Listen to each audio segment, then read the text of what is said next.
Magandang hapon, Pilipinas at buong mundo.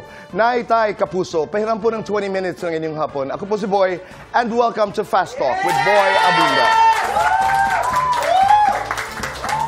Sa lahat po ng nanonood sa atin, sa ating mga live streaming channels sa Facebook at YouTube, maraming salamat. Sa lahat ng nakikinig po sa DZBB, welcome to the program. 14 days to Christmas. Merry, Merry Christmas. Kagabi po ay kakatapos lamang po ng grand finals ng The Voice Generations Philippines, the first in Asia. At ngayong hapon po ay makakasama ho natin ang first winner. Kakantahan tayo nila. Pero bago yan, please welcome Naitay Kapuso, the superstar coach, Stel. Tito Boy! Nice to see you again po, Tito Boy. I'm happy to see you. Maraming salamat. Congratulations. Maraming salamat po. Happy din po ako na parang early Christmas gift po yung na-receive ko kagabi. And sarap, no? I'm so happy po. Let's do fast talk. Agad po. Agad. Oo, agad. And we have what? 2 minutes to do this and our time begins now. 18, 19. 18. Coach, teammate. Teammate. Mapuso, magaling. Mapuso. Mahusay, masipag. Masipag. Looks, talent. Talent. Harmony, melody. Melody. Sa SB19, sinong pinakamatinik? Matinik? Siguro po ako kasi nanalo ako kagabi. Pinakachismoso. Josh, Justin, and me. Pinakagwapo. Gwapo? Kanya-kanya na po may kanya-kanyang gwapo. Pero siguro po, kaming lima, syempre. As a group. Pinakakuripot. Kuripot, Justin. Pinakamagastos. Pinakamagastos, ako na lang para safe. Pinakaiyakin. Ako na lang rin po para safe. Mapa o ilaw? Mapa. Alab, niebe. Doon tayo sa alab po. Gento, bazinga. Gento, all the way. One word, describe Coach Julie. Coach Julie, napaka-sweet. Coach Billy. Coach Billy, my super-duper wonderful poging kuya. Describe Coach Chito. Coach Chito, my #1 idol and my daddy ni Nuno. Describe Vocal Mix. Vocal Mix is one of my super... treasure ko sila forever and sila yung newfound treasure ko. Single, Taken. Mag-isa lang po ako single. Taken ng 18. Lights on, lights off. Off. Happiness or chocolates? Lagi po akong happy, so happiness. Best time for happiness? Every time dapat happy. Complete this. Winner ako dahil? Winner ako dahil naniniwala ako sa sarili ko. Ganda nun. Nakakaba pa rin talaga kahit second time ko na to, Tito Boy. Stel, how was that experience? Yung pagko-coach? Pangkalahatan. Hanggang ngayon, Tito Boy, hindi pa rin ako naniniwala. Hindi pa rin ako makapaniwala na nanalo kami talaga. Like, I know na voting po talaga ito and I have 18 sa likod ko to support me and of course, Vocal Mix. Pero yung pagiging coach po na wala yung other members na kasama ko, na mag-isa ko, bagong ano po siya bagong feeling siya sa akin na sobrang naninibago ako na hindi ko alam paano kikilos, paano kay represent yung sarili ko as Stel. Gusto kong ihiwala yung sarili ko sa SB19 but syempre hindi mawawala yun. Nakilala si Stel dahil sa SB19 din. So parang pinakilala ko na lang yung sarili ko kung sino talaga ako, magustuhan nila man ako o hindi, yun ako So kung gusto niyo ako, good. Kung hindi, okay lang po. Parang ganun. Pero hindi ko malilimutan yung sinabi mo kagabi. You said something like, hindi ako makapaniwala dahil dati sali lang ako ng contest. Yeah. Tapos ngayon, naging coach ako, kasama ko pa ito. And you talked about your ninunos and your best friend. Nakakatawa yun. Pero Stel, when the winner, Vocal Mix, was announced as the winner, para kang natulala. Opo. Para kang, I mean, you know, I wanted to use the word catatonic. Para kang, what was that? Bigla po akong nanigas po talaga, Tito Boy, sa kinalalagyan ko. Parang, pinipare ko yung sarili ko pag nanalo. Siyempre, dapat masaya ako for Vocal Mix, for our team. But inisip ko rin na pag natalo, kailangan i-accept ko yung fact na yun kasi this is a competition. So, nung naglalaro yun sa isip ko, mananalo ba, matatalo, sabi ko na lang, expect the worst. Pag natalo, accept mo na. Ang mahalaga, yung journey ng mga bata kasama ko, talagang masasabi kong mapapabaon ko sa kanila hanggang sa pagtanda nila. Katulad din po sa akin, na yung nakasama ko sila, mababaon ko. And nung tinawag yung vocal mix, talagang nag-flashback po lahat ng mga pagdududa ko sa sarili ko, pagdududa ko sa buong journey ko sa The Voice, even yung journey ko as SB19, parang talaga nangyayari to na parang deserve ko ba to? Parang pumasok po yun sa isip ko. And then parang lahat po talaga nag-pause po sila lahat sa paningin ko, lahat ng tao bumagal yung galaw, yung paligid ko talagang tumahimik. So parang hindi ko po talaga alam anong ire-react. Pero one thing for sure po is super happy po ng puso ko and super excited po ako and looking forward for the next projects and next season ng The Voice if ever po magkakaroon. Let's pray. Let's Na pray. magkaroon. Sana But in po. fairness to you, ito yung na-notice ko rin, when you guys were given a chance by Dong to campaign, Okay po. iboto nyo ang aking, Julie Cedric for, what's a group of Julie? Music and Me. Music and Me, yung si Sorority, Chito, Sorority, and then P3. P3. Okay. Nung sila yung nangangampanya, di ba, may halong biro, may halong, alam niyo, your coaches, your Yes, po. judges. Pero ikaw, hindi mo, ito lantaran diretsahan, hindi ka, sabi mo nga, iboto niyo po ang vocal mix, pero hindi ka nag-oversell. Ay. Hindi ka nagsabing sa lahat ng 18, suportahan niyo ako. From the very beginning of the contest, hindi mo ginamit ang fans niyo. Was that deliberate? Naisip ko lang po kasi, Tito Boy, na pumunta ako dito alone. I know member po ko ng SB19, but nandito ako as Coach Stel. Okay, I mean, I wanna go there. Ito bang pagpayag ng other members ng SB19 for you to judge, to coach? I know this is a gig. Or do you allow members to have solo careers? Yes you do? po, yes po. Ay, ang galing. Kasi- Hindi lang gigs, ha? Opo. Kasi Okay. parang right now po na nakikita namin na everyone merong kanya-kanyang interest, may iba't ibang gustong gawin and goal sa career nila. So kung i-box namin ang bawat isa na parang hindi, SB19 lang tayo, grupo lang tayo. So paano po namin makikita yung isa or yung bawat isa na ma-achieve yung goal nila and mag-prosper pa sila sa gusto nilang gawin. So hinahayaan po namin bawat isa na i-explore yung kaya nilang gawin and i-try kung ano po yung mga possible ways na mas ma-project po nila yung best version nila. Alam mo, kahanga-hanga yan. Ay, thank You know, you, that's Tito really Boy. mature and that's admirable. Lalo na para sa mga ibang grupo. Alam mo yun, allowing each one to fly. Kaya tama yung suspensa ko na deliberate yung hindi ka nag-oversell doon sa mga fans. Sabi, magtatrabaho lang ako dito. Yung respeto mo rin sa grupo. Okay, Opo. let's talk about SB19 and your former management. Show BT. Dahil ito'y pinag-uusapan. We had some guests here last week also. Sabihin mo lang ang pwede mong sabihin sa amin. What happened? Are you guys free? How did things happen na kayo'y self-managed na ngayon? Siguro po, Tito Boy, masasabi ko lang talaga is, for now, simula po nung pumutok yung issue na yun, sobrang worried po kami sa fans namin talaga. Kasi sila yung number one na mag-worry sa amin. Ako po, nung dumating yon, syempre, medyo nalungkot, pero mas pinilit ko po siyang itago sa parents ko din. Kasi ayoko po na parang ma-stress din yung mama ko, yung papa ko, isipin nila. So, hindi ko po talaga sinabi.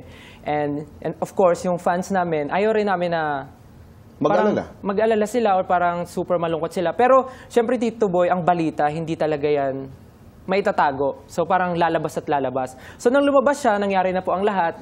And ang masasabi ko lang, Tito Boy, happy kami na both side na-settle na po namin and nagkaayos po kami and maayos po kaming nag-usap. And right now, masasabi po namin na we can finally continue with everything that we want to do. So, klaro lamang, you have the right to yung agreement ninyo. Yes po, parang masasabi Kasi ko lang lumabas po. naman ito sa dyaryo. Yes po. Oo. Parang right now, we're very happy na we can continue as SB19. SB19. Yeah, we can At be... napaka-importante nun dahil pangalan yun, di ba? Opo. What happens to the concerts? Di ba? Naalala mo, there was a canceled yes tour? Po. Yes, about the canceled tours. Of course, saddening po na hindi siya natuloy kasi Okay. a lot of our fans really looking forward to see us perform live. But for now, all I can say po, Tito Boy, is let's just wait for Okay. the news po. Kasi we're not sure pa po kung ano pa pong mga next gagawin namin. Kasi right now, inaayos pa po namin ang mga nangyari before na hindi namin inaasahan. Kaya right now, nandun po kami sa building ulit kung ano yung possible namin gawin for SB19, parang ganun. And So, yung isa-isa solo-solo, lamang? opo, isa-isa lang. Parang smoothly but surely. Parang Pero ganun. maganda, di ba? Ang ganda ng Pasko. Naayos ito. Masaya po ang lahat. Masaya, di Masaya ba? po. Nanalo kayo kagabi. And Yes! What else can we ask for? Ako kanina pagdating ni Stel, sabi ko nga, I'm always happy and proud to see you dahil nakita ko kayo struggling. Po. Di ba? And this is very important dahil nandito ngayon ang vocal mix. Yes! And katulad ng ating naipangako kanina ay they're going to perform for us. Wow. A song. Di ba? And they are at that stage, palagay ko, na parang ang sarap manood ng mga grupo na nag-uumpisa. And Totoo then po yan, years Tito Boy. later, di ba? Yung wow. Opo, totoo po Lalo yan. na ikaw because you're part of their journey. Yes, Tito Boy. So, Naitay Kapuso, please welcome Vocal Mix. Ito po yun. Thank you, Vocal Mix, for being here. Maya, itutuloy natin ang ating kwentuhan. Pero may katanungan lamang. During the blind audition, sabi ni Stel, blind auditions ba yun? When you chose them? Yes, po. Na there would be a chance na makakasama mo ang makakasama ng SB19 ang Vocal Mix. Mangyayari ba yan? At kung mangyayari, how excited are you guys? You won ₱1 million. Paano ang hati? Ako ba pwedeng mabalatuhan? Lahat ng katanungan ito, ang kasagutan po sa pagbabalik ng Fast Talk with Boy Abunda.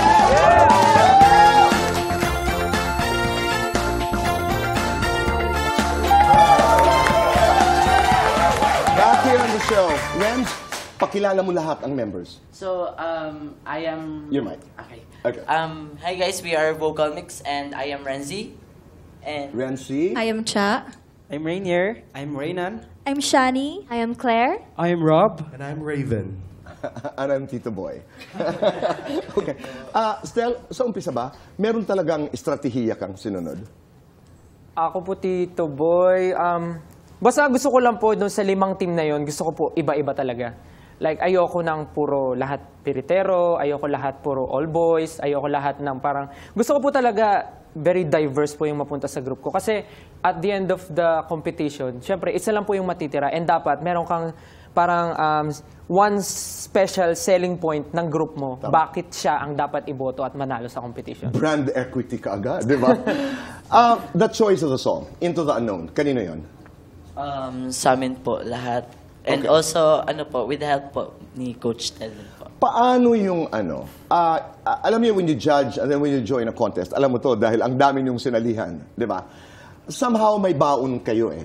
What did you learn from each other? Anong natutunan niyo kay Coach Stel? And Stel, what did you learn from the boys and girls? Go ahead. For us, yung pinakaunang natutunan namin kay Coach is to keep your feet on the ground and stay humble. Kasi kahit saan ka man dalhin ng mundo, as long as you have a big heart, but you have your feet on the ground, malayo yung mararating mo. Napaka-importanteng paalala, pero mahirap gawin. Yes po. Pero paulit-ulit, lalo na pag sa grupo, maganda yung nagkukurutan, mayabang ka na. At ang isang, your group, dapat talaga ginagaya. Nag-uusap at nagsasabihan, di ba? During the blind auditions, sabi nga ni Stel, there was a possibility or isasama kayo sa isang concert ng SB19. How do you guys feel? Are you looking forward to that? Yun po yung talagang it's a big opportunity po talaga sa amin if talagang matutuloy po. Kasi yun po yung pangarap po ng group din po na before po kasi pangarap lang po namin makita si Coach Tel pero ngayon po kasama po namin siyang mag-perform sa stage. Alright. Stel, anong natutunan mo sa mga bata? Kasi po, pinaka sinabi ko po sa kanila na napansin ko talaga na sobrang visible. Ever since na nagstay po sila dito sa Manila, kasi po, di ba, from Cagayan de Oro, and then dito sila, wala silang house, so kailangan nila maghanap ng isang place na lagi silang magkakasama. Noong unang na-meet ko sila, pag naririnig ko sila mag-perform, sabi ko, parang may kulang pa sa tunog nila. Magaling sila, pero may kulang. As time goes by po na matagal silang magkakasama, nare-realize ko, yun ang kulang. Bonding. Ayun. Mas tumatag po parang yung tunog nila nahanap nila. Parang mas naging solid yung foundation nila. Kasi sobrang tagal nilang magkasama. Tapos, kahit magkasama po sila, syempre, hindi naman po masasabi na porket magkasama kami, okay na kami. Nandun po kasi yung trust and yung ano po yung pakikitungo nila sa isa't isa. Parang, yes, bago sila, bago yung iba nilang kasama, pero they listen to each other. And parang walang magaling, walang mahina sa atin, we are all equal. Yun yung natutunan ko na parang sa amin naman, doon kami nagsimula, pero tulad nga po ng sabi niyo, Tito Boy, yung pagiging humble, madaling sabihin, mahirap gawin. Siyempre, as an artist, may mga time na pagod ka and parang pag merong isang tao na gusto lumapit sa'yo, siyempre parang may isip mo, parang pagod na ako, parang kailangan ko pa pagawin yan. Pero kung iisipin mo, parang nung nagsisimula ka nga, excited kang may isang taong makakilala sa'yo sa mall or makasalubong ka, tapos makilala ka, excited ka na, tapos ngayon nakilala ka, tapos may makasalubong sa'yo, parang babaliwalain mo. So doon kami parang dapat every time, lagi talagang iniisip na kung saan ka nagsimula, dapat lagi mong alalahanin. Kasi kung gano'ng kabilis yung pag-angat mo, gano'ng kabilis yung Pagbagsak. No, ang fame, yung pagiging tanyag, May quiz. is a different and difficult concept. Kaya sabi ko, easier said than done. Nangangako po ako, ang daming talents na nagdaan sa ating buhay at marami tayong nakilala. Ako'y, nangangako, hindi. Pero mas maganda yung pinag-uusapan. But, yung kwentong barko, bahay, the struggle, the journey, nag-vocalize, nagpa-practice, nag-harmonize. How do you do that? I mean, who's in charge of that? Usually po, ako po talaga yung parang sa main po ba, yung mga pyesa po namin, nasa akin po yung tapos ito po yung katulong ko. Opo, siya po yung nag-help po. And then, yung ibang ideas po namin, ayun po, na po kami lahat po. Sample vocalization nga. How do you do that? Parang, humahanap kami sa YouTube ng mga vocalization. Do it now. Parang yung humming, yung... Okay.